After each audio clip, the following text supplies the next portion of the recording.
Baik, selamat bertemu dengan kuliah analisis sistem informasi.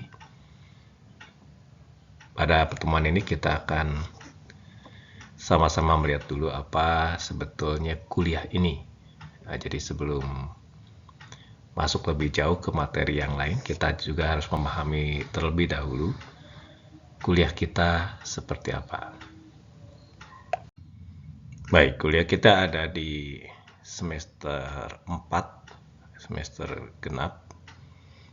Kemudian rencana kuliah kita ada 14 kali tatap muka, ditambah ada UTS, ujian tengah semester, dan UAS, ya, ujian akhir semester. Rencananya kuliah kita akan bagi menjadi 2 besar penyampaian materi. Yang pertama kaitannya dengan penyampaian konsep, teori, dan wawasan. Rencananya ini kita gunakan 2 SKS di sana dari total 3 SKS per minggu. Kemudian pertemuan yang keduanya adalah 1 SKS-nya itu untuk memberikan contoh, ya. Contoh kasus, termasuk nanti mungkin diskusi tentang tugasnya. Nah, namun kedua pertemuan ini kita adakan sekaligus dalam satu pertemuan 3 SKS. Nah, kira-kira itu rencana perkuliahan kita, ya, dari rencana 14 kali pertemuan tatap muka. Baik, kita akan sama-sama melihat apa sebetulnya mata kuliah analisis sistem. Nah, biasanya kuliah ini saya singkat menjadi ASI, kependekan dari analisis sistem informasi. Nah, kalau kita lihat pada prerequisite 2021, posisi mata kuliah kita ada di sini, ya, di semester 4. Kalau kita lihat ternyata mata kuliah kita ini membutuhkan beberapa prerequisite, ya, mata kuliah persyaratan yang warna putih ini, ya, ada perancangan basis data, infrastruktur teknologi informasi, dan persyaratan bisnis, ya, organisasi. Nah, sementara memang syarat ini diberlakukan belum melihat kualitas, ya, sekedar menyatakan bahwa Anda sudah pernah mengambil mata kuliah tersebut sebagai syarat untuk mengambil analisis sistem, ya. Jadi belum sampai misalnya perancangan basis data harus A nilainya, itu belum sampai sana, ya, baru sekedar pernah mengikuti. Kemudian kalau kita lihat ternyata kuliah kita ini juga menjadi prerequisite untuk kuliah yang lain, ya. Sementara yang saya ketahui itu hanya perancangan sistem, ya. Saya tidak tahu apakah ada mata kuliah lain yang membutuhkan analisis sistem sebagai prerequisite. Kemudian kalau kita lihat lebih jauh bahwa rangkaian dari analisis sistem dan perancangan sistem ini nantinya akan menjadi pendukung untuk mata kuliah lain, termasuk kalau kita lihat itu sejumlah mata kuliah pilihan, ya, misalnya ada evaluasi sistem, implementasi sistem, sistem enterprise, dan juga untuk tugas akhir. Jadi bagi yang nanti ada peminatan ke sistem informasi, ya, kemudian nanti tugas akhirnya mengarah ke sana, itu saya anjurkan supaya 2 kuliah ini fokus, ya, supaya bisa lebih baik.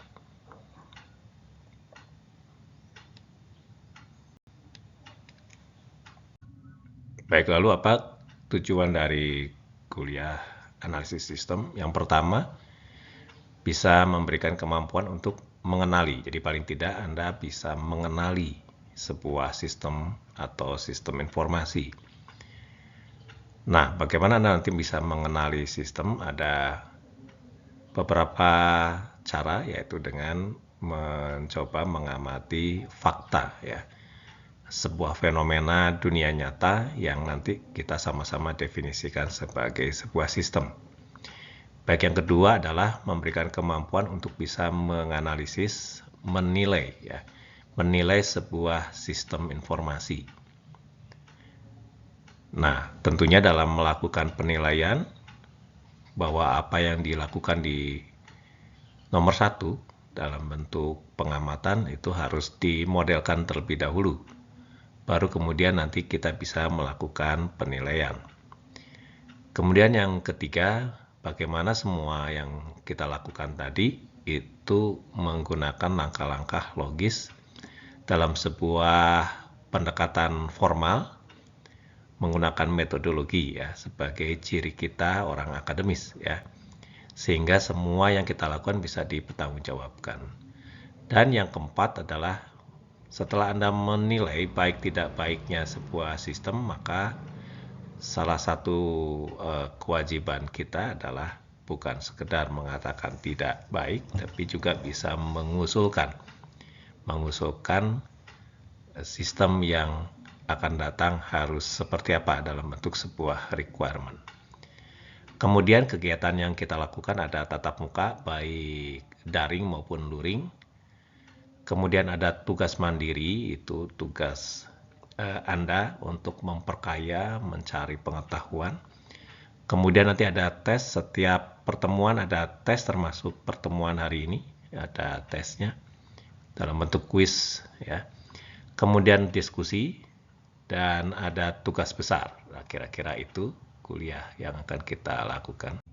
Baik, secara umum perkuliahan kita ini tidak banyak ya.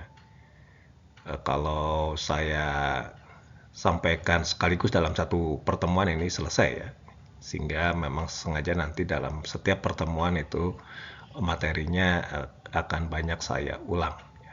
Yang pertama tentunya kalau mau mengenali sistem ya harus ada konsep-konsep tentang sistem ya, atau sistem informasi. Kemudian yang kedua, bahwa contoh kita nanti akan lebih banyak melihat sistem dalam atau yang berada di sebuah organisasi atau manajemen, yang saya pikir itu lebih mudah sebagai contoh dibandingkan dengan kalau misalnya sistemnya itu dalam bentuk yang lain. Misalnya kalau kita tahu di kelas ada proyektor, itu juga sebuah sistem ya. Tapi kalau kita menggunakan contoh proyektor rasanya akan lebih sulit karena kita bukan orang elektro ya. Nah, sedangkan kalau organisasi ya sadar atau tidak sadar sebenarnya kita ada di organisasi. Seperti misalnya kita sekarang ada di kelas, itu kan sebetulnya di organisasi ya. Kemudian kalau kita buka dompet, Anda punya sejumlah kartu ya. Di sana ada KTP. Nah, dari sana kita sebetulnya memahami bahwa kita sebenarnya ada di sistem yang lain di KTP itu ya, yaitu di kependudukan. Kalau Anda punya ATM, maka sebetulnya Anda hidup di sistem perbankan ya. Kemudian kalau Anda cek ada kartu yang lain, silakan ya. Jadi setiap kartu itu menggambarkan atau menunjukkan bahwa sebetulnya tanpa disadari kita sedang ada di sistem yang lain ya, sehingga perlu ada review tentang apa organisasi dan manajemen ya, karena nanti contoh sistem kita ada di sana. Yang ketiga adalah bagaimana kita melakukan analisis. Tentunya nanti akan disampaikan sejumlah konsep dan teknik-teknik yang bisa kita pakai untuk melakukan penilaian terhadap sebuah sistem. Setelah melakukan analisis, tentunya kita harus bertanggung jawab untuk bisa mengatakan sistem yang baik seperti apa, sistem yang akan datang seperti apa. Maka kemudian nanti di dalam poin 4 akan disampaikan sejumlah konsep tentang apa requirement, teknik menetapkan requirement, serta kakas yang dipakai seperti apa. Nah, kemudian dari keempat tadi itu akan kita lengkapi dengan sejumlah contoh ya. Contoh-contoh yang berkaitan dengan sistem dan bagaimana menganalisisnya. Nah, biasanya contoh kita ambil dari hasil tugas besar kakak-kakak Anda di semester yang lalu atau tahun yang lalu. Saya akan tunjukkan mana yang bagus ya, mana yang salah juga akan saya sampaikan ya, tanpa harus menunjukkan ini punya siapa ya, supaya Anda punya pengalaman dari apa yang sudah dilakukan oleh kakak-kakak Anda dulu. Baik, tadi sudah disampaikan sedikit tentang materi kuliah. Adapun rencana kegiatannya, yang pertama pemberian materi, ini bisa daring bisa sinkron atau asinkron ya. Seperti pertemuan sekarang itu asinkron. Kemudian ada pertemuan luring.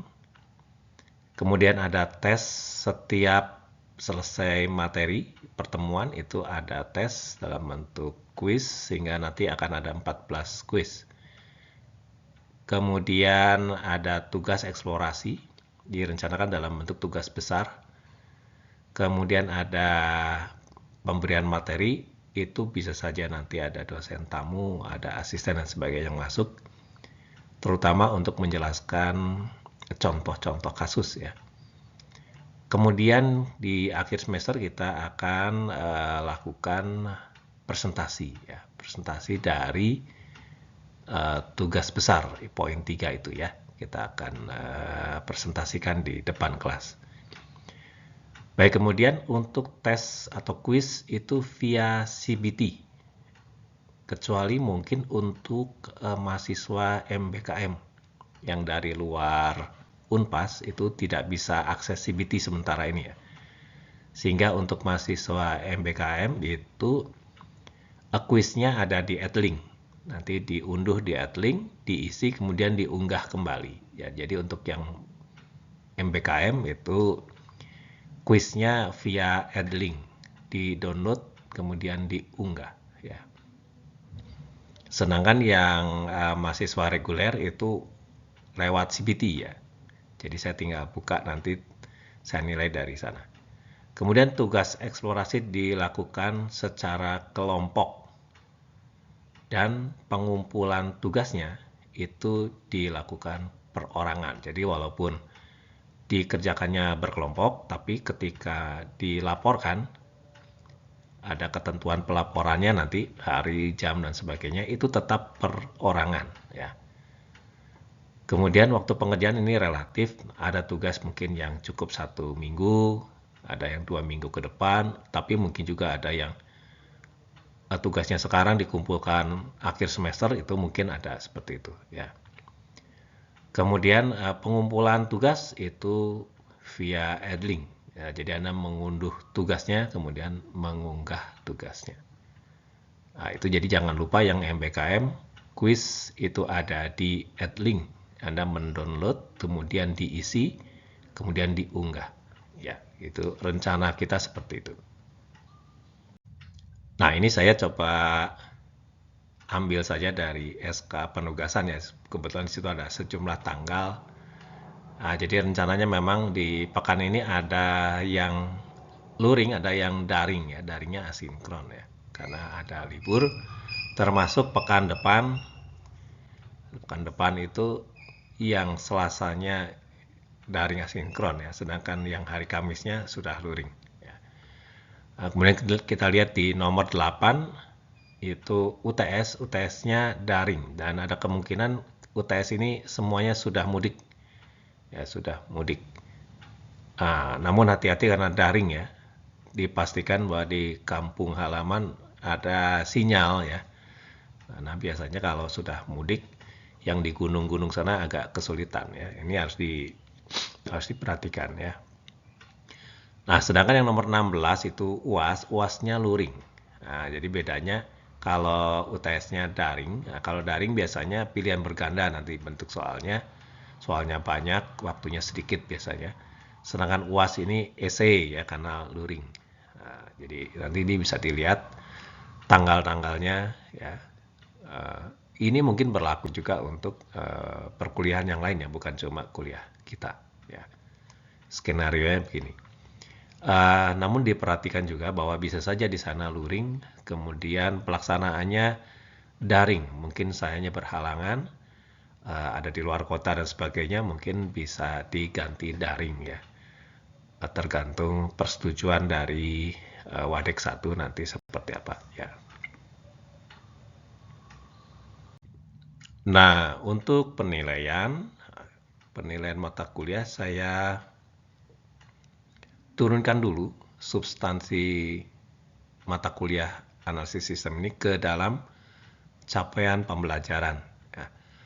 Nah, saya sudah susunkan berdasarkan guidance dari fakultas ya. Ada 5 CPMK, ini tiap mata kuliah berbeda-beda ya, ada yang 3, ada yang 5, ada yang 7, tergantung dari mata kuliahnya. Nah, kalau kita lihat CPMK 1, ini nanti nilainya saya ambil dari situ. Yang pertama adalah keterlibatan Anda di LMS, ya, di Edlink ya. Jadi pastikan di Edlink Anda mengikuti ketentuan keterlibatan atau aktif di LMS dalam bentuk melihat tugas, mereview ya. Kemudian mengunduh materi dan mengunggah. Jadi bukan persoalannya Anda misalnya Anda mau buat tugas, terus Anda melihat tugasnya dari hasil unduhan temannya. Ya kan sebenarnya Anda bisa membuat tugas juga ya. Persoalannya tapi Anda tidak mengunduh tugas itu. Nah, itu akan mengurangi nilai keaktifan Anda di LMS. Jadi pastikan Anda mengunduh materi yang harus diunduh ya. Bahwa kemudian setelah itu di-delete terserah ya. Tapi harus mengunduh, kemudian juga harus mengunggah, harus melihat ya, pengumuman dan sebagainya itu harus dilihat. Nah, semua itu nanti saya hanya ambil dari situ ya, saya tidak melakukan lagi perhitungan apa-apa. Yang berikutnya di CPMK 1 juga ada kehadiran. Nah, kehadiran ini juga lewat situ ya, saya ambil dari sana. Jadi nanti tidak perlu ada yang protes kenapa tidak ada dan sebagainya. Sehingga setiap pertemuan Anda harus pastikan bahwa kalau Anda hadir, ya Anda harus cek di situ statusnya memang hadir ya. Jadi jangan nanti di akhir baru protes ya. Baik, kemudian CPMK 2 ini kaitannya dengan kerja kelompok. Nah, ini juga ada nilainya ya.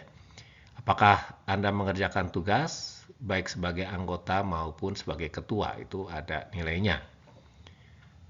Nah, ini nanti juga nilainya dalam bentuk sampai dengan presentasi di depan kelas itu masuk ke CPMK 2 nilainya ya. Karena di dalam presentasi nanti saya bisa menilai nilai kelompok juga nilai perseorangan. Nah, yang harus diwaspadai di CPMK 2 ini nanti juga ada laporan dari ketua kelompok terkait dengan keaktifan dari setiap anggotanya. Nah, jadi Anda harus memilih dulu ketua kelompok yang baik. Jangan nanti terbalik ketua kelompoknya malah nggak hadir ya, kabur dan sebagainya, itu pernah terjadi ya. Sedangkan CPMK 3, 4, 5 itu dikaitkan dengan substansi materi kuliahnya. Nah, untuk CPMK 3 itu kaitannya dengan pemahaman konsep sistem.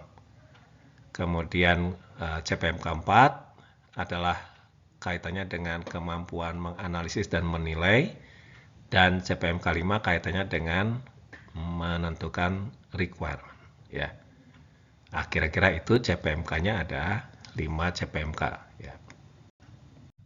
Nah, untuk penilaian, saya buatkan tabel matriks ya. Jadi misalnya untuk CPMK 1 ya saya tinggal ngambil dari situ, ada keaktifan di LMS dan kehadiran. Kemudian kontribusinya itu 10% ya. Kemudian CPMK 2 itu ada laporan dari ketua kelompok, kemudian ditunjukkan dengan Anda mengunggah tugas dan melakukan presentasi. Itu 15% bobotnya. Kemudian untuk CPMK 3 pelaksanaannya nanti ada penilaian kuis. Jadi kuis yang setiap pertemuan itu akan masuk ke CPMK 3. Kemudian substansinya akan diujikan di UTS. Untuk CPMK 4 ada di tugas dan ada di UTS. Sedangkan CPMK 5 selain tugas itu ada UAS, ada di UAS. Jadi kalau kita lihat materi ujian akhir semester itu hanya CPMK 5 ya. Kemudian untuk UTS itu materinya hanya materi CPMK 3 dan 4. Untuk tugas, seperti ada tugas kaitannya dengan materi CPMK 4 dan CPMK 5. Sedangkan kuis, materinya hanya materi CPMK 3. Nah, ini saya kira jelas ya, penilaiannya silakan dipahami ya, termasuk bobot-bobotnya ya. CPMK 5 dan 4, 3 itu 25% ya. Tadi sudah disampaikan mungkin gambaran materinya. Nah, mungkin diulang sedikit di dalam penjelasan saya sekarang. Kira-kira materi secara umum seperti apa, juga teknik dan kakas yang akan dipakai seperti apa. Untuk materi sebetulnya bisa kita kelompokkan menjadi 4 besar ya. Ada materi-materi terkait dengan existing system atau kata lain adalah sistem yang sekarang sedang berjalan, dan environment atau lingkungan dari sistemnya. Jadi kita juga harus memahami bahwa sistem nanti tidak berdiri sendiri, dia ada di dalam sebuah lingkungan yang perlu kita identifikasi juga. Kemudian persoalan berikutnya adalah bagaimana memodelkan, sehingga nanti kita perlu juga materi-materi tentang bagaimana membuat model. Yang ketiga adalah materi terkait dengan kegiatan analisis. Nanti akan disampaikan di sana ada sejumlah teknik, kemudian kakas yang bisa kita pakai. Dan yang keempat adalah materi tentang requirement atau sistem requirement. Nah, untuk dilakukan analisis, untuk tahap analisis, yang kita lakukan adalah menganalisis dari model. Jadi kita tidak langsung menganalisis fakta di tempat pengamatan, tapi melalui model yang kita buat. Kemudian analisis dikerjakan atau dilakukan untuk menetapkan kinerja dan ukuran dari efektif atau efisien dari sistem tadi. Kemudian kita simpulkan sebelum kita nanti menyampaikan gagasan tentang sistem yang akan datang. Jadi saya sampaikan mungkin materi kuliahnya, yang pertama ada konsep organisasi. Tadi kenapa ada pembahasan organisasi? Karena contoh sistem kita ada di organisasi. Kemudian konsep analisis, sistem requirement, dan bagaimana mengukur kinerja SI. Kemudian karena nanti kita akan mengamati ke tempat pengamatan, ada teknik-teknik survei mungkin yang harus kita juga pahami. Kemudian bagaimana memodelkan. Kemudian tutorial bagaimana melakukan analisis. Jadi bukan sekedar konsepnya, tapi juga teknik-tekniknya seperti apa, ada contoh dan sebagainya.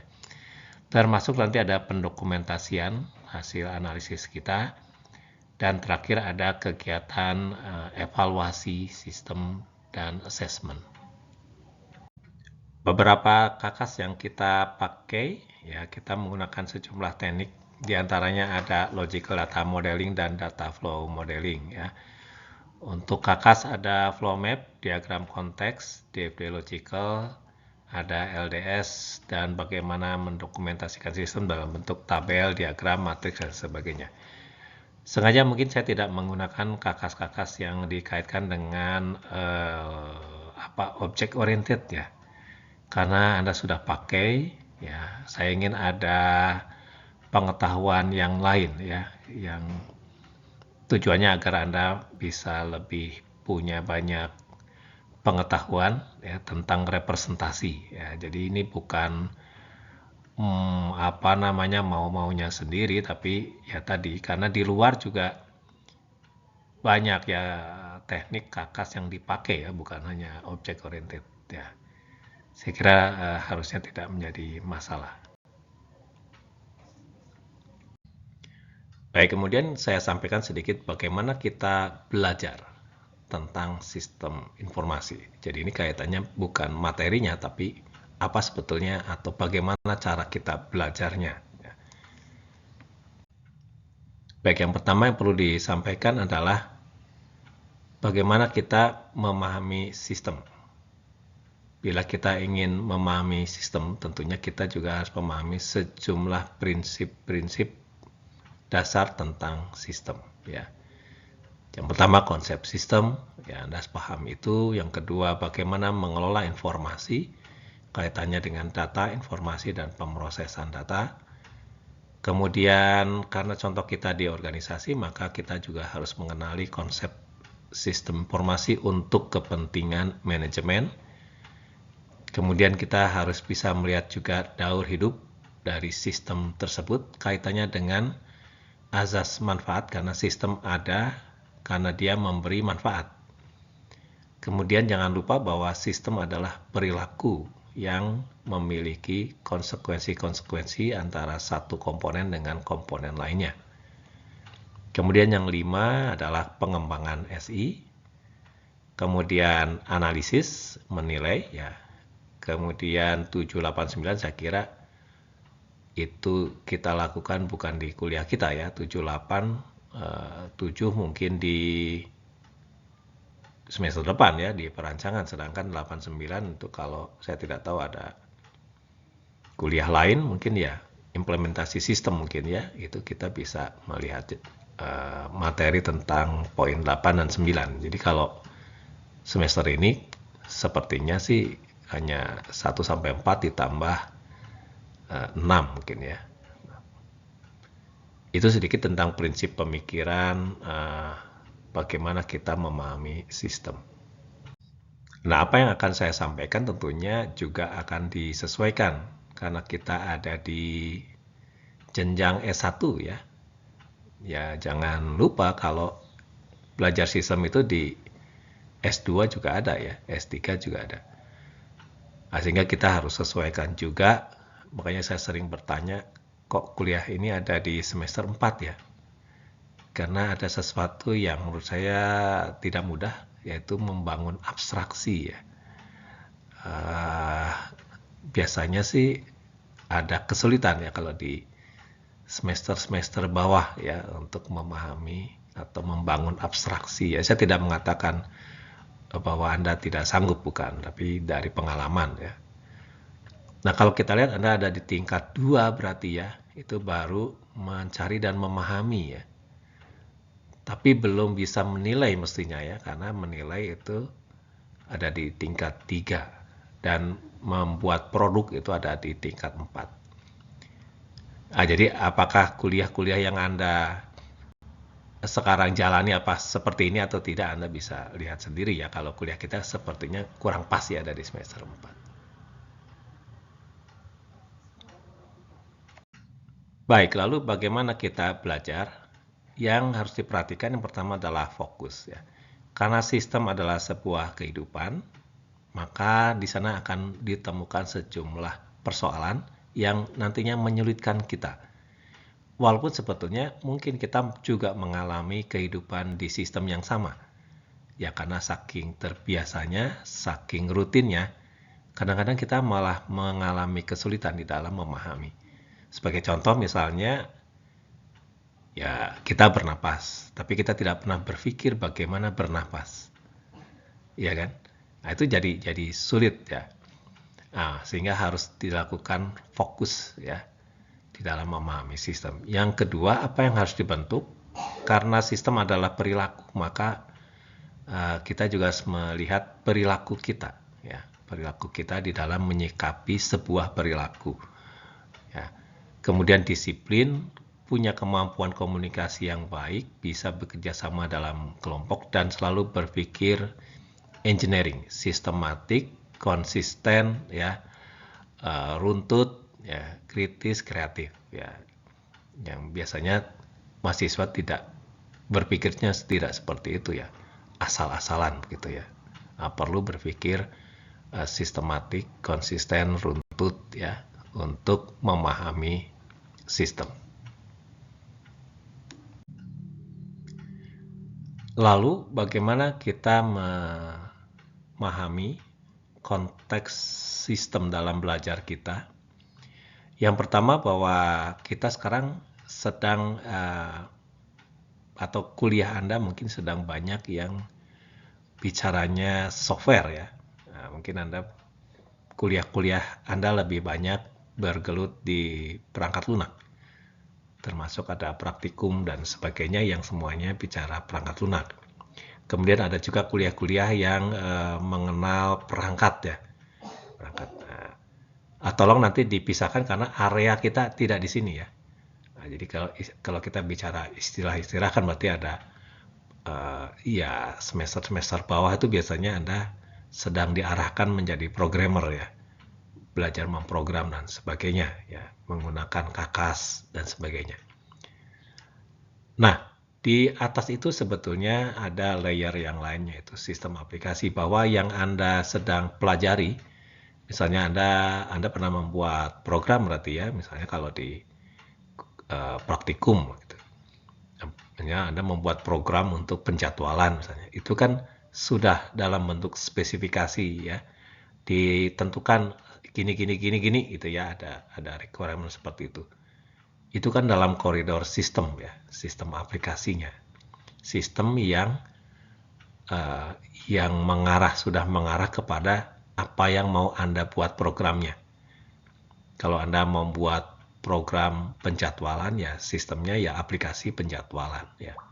Kalau Anda mau membuat sistem penjualan ya itu aplikasi penjualan ya. Sistemnya sudah mengarah secara spesifik dan belum tentu Anda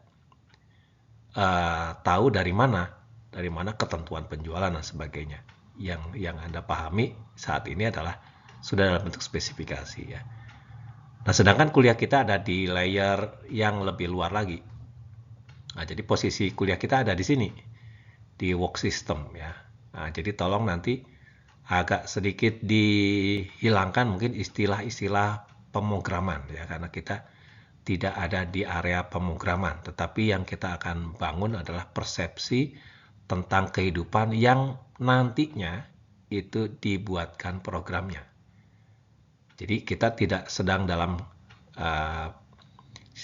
konteks membuat program atau software, tidak ya. Tetapi kita melihat lebih jauh, lebih luar lagi kenapa program dibuat ya. Karena ada perilaku dunia nyata yang seperti ini. Nah, jadi tolong nanti beberapa istilah mungkin tidak dipakai ya di kuliah kita kaitannya dengan memprogram.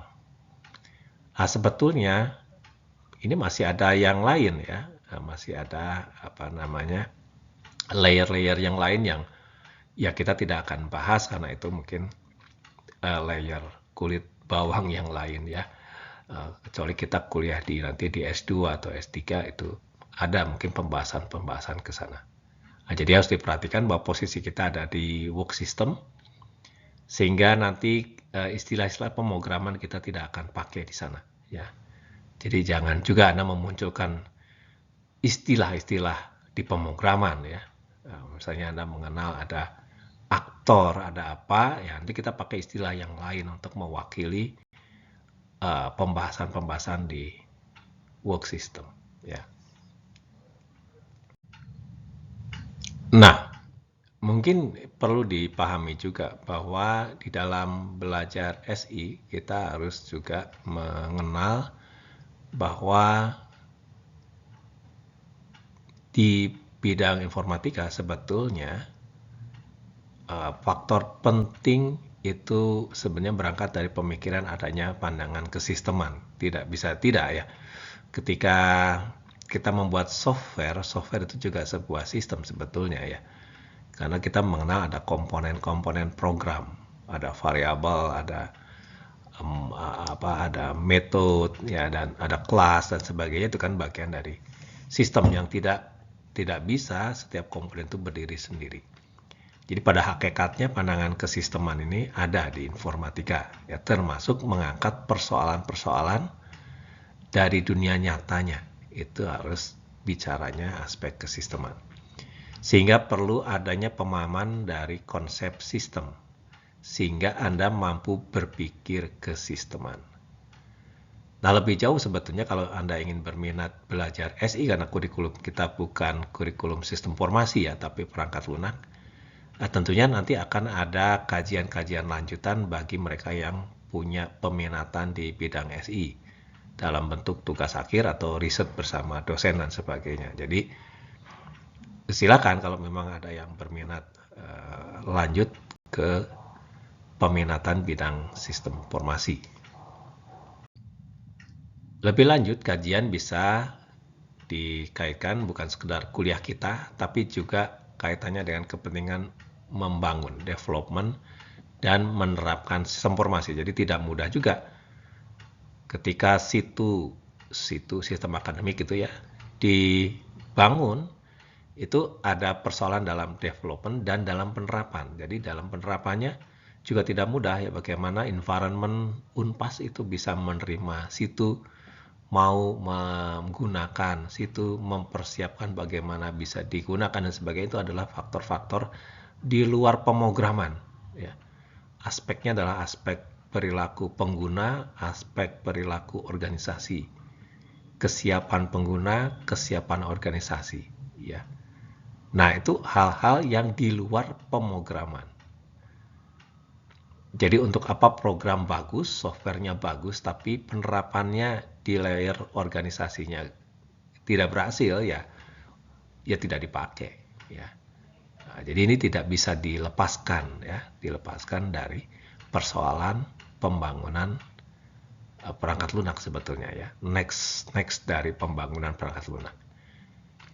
Nah, kalau ada yang berminat tentunya nanti di sini menarik karena di sini akan melihat beberapa aspek seperti pemahaman fase development, mengenal metodologi pengembangan, kemudian karena perilaku, maka salah satu yang menarik di sini adalah kajian tentang manusia. Ya, manusia dalam rangka pemanfaatan teknologi. Ya, aspeknya nanti banyak, sosial, ekonomi, budaya, teknologi. Keluar istilah medsos ya dalam bentuk aplikasi-aplikasi ya kita kan sekedar pakai ya, tapi kajian-kajian sosialnya kan kita nggak ikutan tuh ya. Kita hanya pengguna setia ya. Ada Facebook, ada apa yang katanya medsos, itu kita hanya ribut cara make ya, tapi menggali apa namanya aspek-aspek substansi konsep dan sebagainya kita nggak ikutan. Berikutnya kita akan bahas seperti apa tugas besar kita ya. Nah, ini yang akan dilakukan secara berkelompok ya. Baik, ini adalah latar belakangnya, nanti bisa dibaca ya.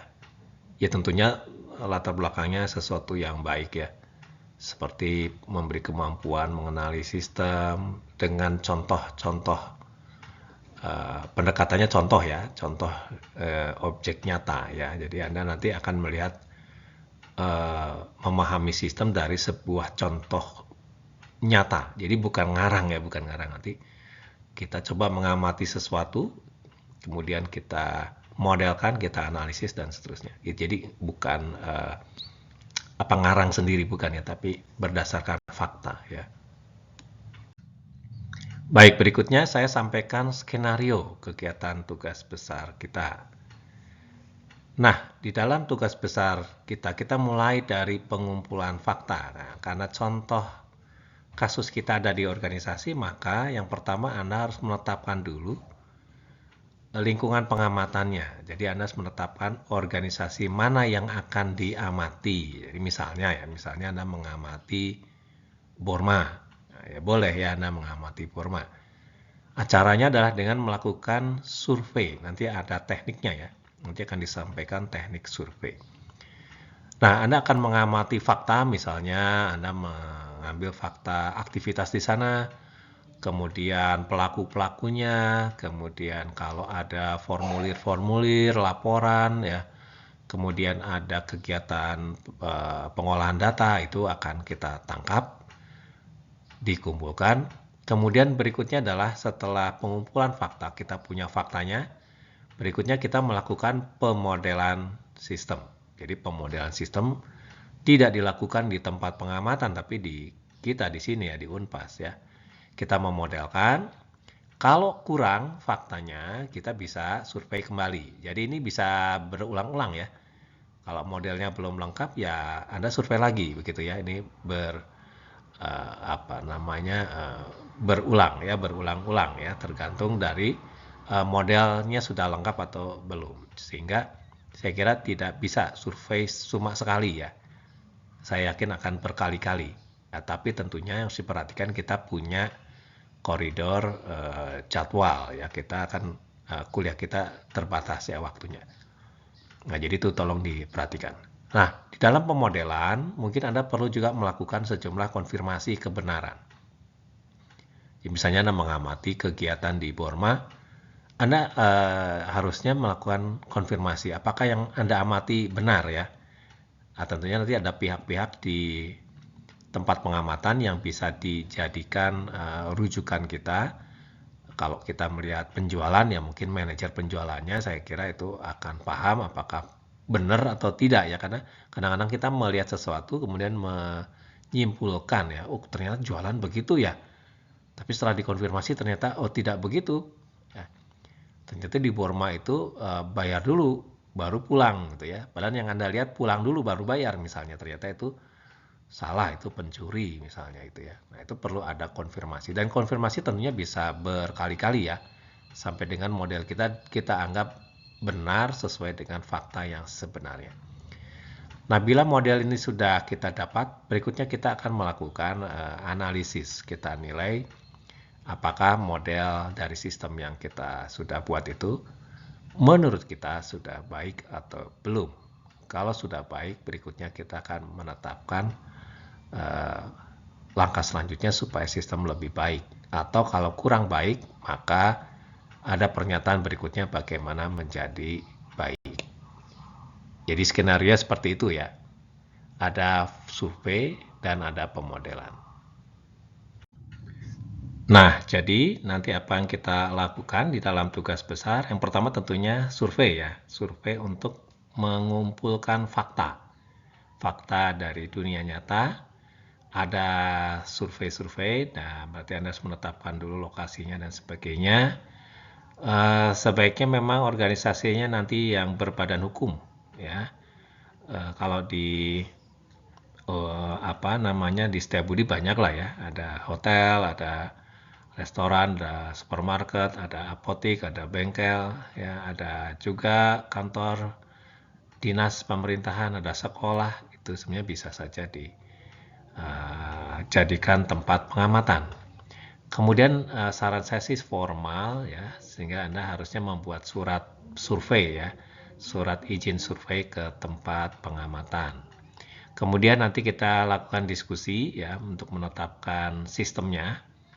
Kemudian ada juga kegiatan untuk menggunakan KAKAS, belajar menggunakan KAKAS, nanti ada jadwalnya lah ya.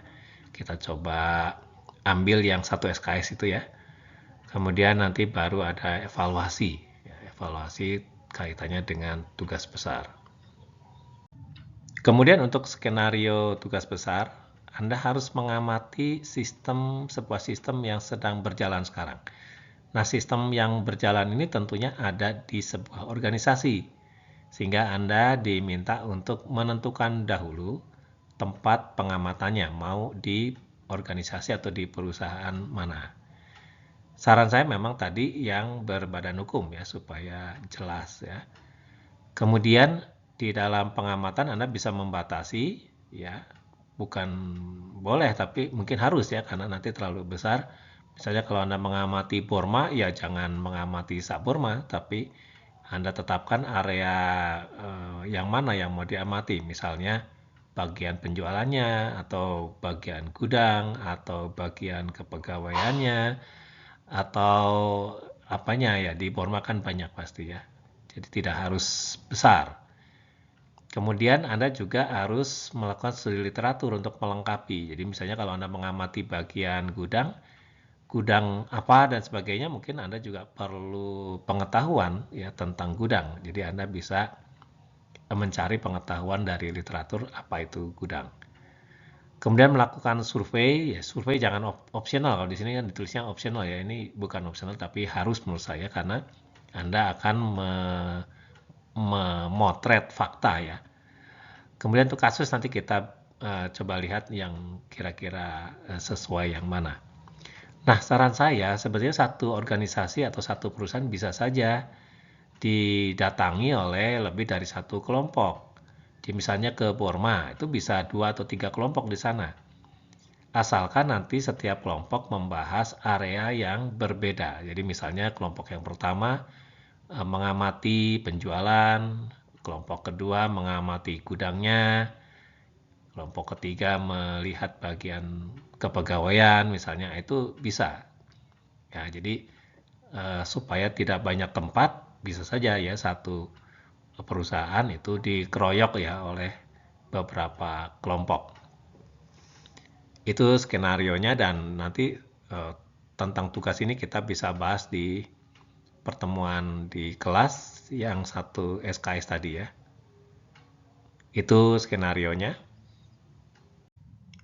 Untuk topik, nah kita coba lihat ya, di sepanjang Setiabudi kan banyak hotel tuh. Nah, itu juga bisa kita jadikan topik ya, bisa satu hotel beberapa kelompok di situ. Kemudian bengkel, ya, ini bengkel kalau bisa bengkel besar ya, bukan yang kecil, misalnya Auto 2000. Bahkan ada showroomnya juga tuh, Daihatsu tuh ya, yang di perempatan tuh, itu juga boleh ya. Apotek itu menarik juga untuk diamati. Supermarket, nah ini yang gede-gede ya. Kalau Alfamart tuh kayaknya bagian dari ya, jadi kecil-kecil. Saran saya sih yang besar ya, Gria atau Jogja itu kan besar ya. Selain itu boleh juga restoran itu juga bisa sebetulnya. Sekolah itu mungkin ya. Atau misalnya dinas-dinas pemerintahan itu memungkinkan juga untuk diamati ya. Kemudian sebaiknya kegiatan formal ya. Ada izin dari mereka, kita mengajukan surat permohonan ke mereka ya, sehingga surveinya nanti bisa tercatat formal ya. Caranya saya kira Anda bisa berkunjung dulu ke sana, kemudian bertanya apakah diperkenankan melakukan pengamatan di sana ya. Jadi istilahnya mengamati ya, tidak melakukan yang lain ya. Misalnya Anda ingin mengamati produksi, ingin tahu prosedur produksi, ingin tahu bagaimana memproduksi di sebuah barang gitu ya. Hanya itu ya kegiatannya, tidak melakukan yang lain. Dan Anda sampaikan bahwa Anda dari informatika, pengetahuan yang Anda dapatkan itu bisa nanti dijadikan bahan untuk membangun perangkat lunak. Ngomongnya begitu ya. Nah, jadi hanya mengamati saja ya. Kemudian Anda harus membuat kelompok 5 orang. Kalau nggak bisa dibagi 5 ya berarti ada yang 4 orang ya. Ada ketuanya, harus jelas siapa ketuanya. Nah, tolong nanti kelas ini dibuatkan dulu, ditunjuk dulu ketua kelas ya. Ketua kelas supaya bisa membantu mengguidance pembentukan kelompok. Kemudian setiap kelompok harus punya nomor kelompok, karena nanti di dalam pengumpulan tugas itu ada identifikasi nomor kelompoknya ya. Itu kemudian hari ini ada kuis ya untuk peserta reguler, kuisnya ada di CBT. Kemudian yang MBKM yang dari luar Unpas, kuisnya ada di Edlink, Anda unduh, Anda isi, dan Anda unggah. Kuis hanya 1 hari ya, batasnya sampai jam 23.30. Itu kemudian tugas dikumpulkan sesuai dengan target pengumpulan, kalau tidak salah sebelum kuliah minggu depan. Dikumpulkannya nanti Anda bisa lihat di Edlink ya. Baik, tolong dibuat juga grup WA ya, ketua atau ketua kelas nanti membuat grup WA. Tolong saya di-invite supaya kalau ada pengumuman-pengumuman bisa segera disampaikan. Ya, demikian kuliah kita hari ini. Terima kasih atas perhatiannya. Assalamualaikum warahmatullahi wabarakatuh.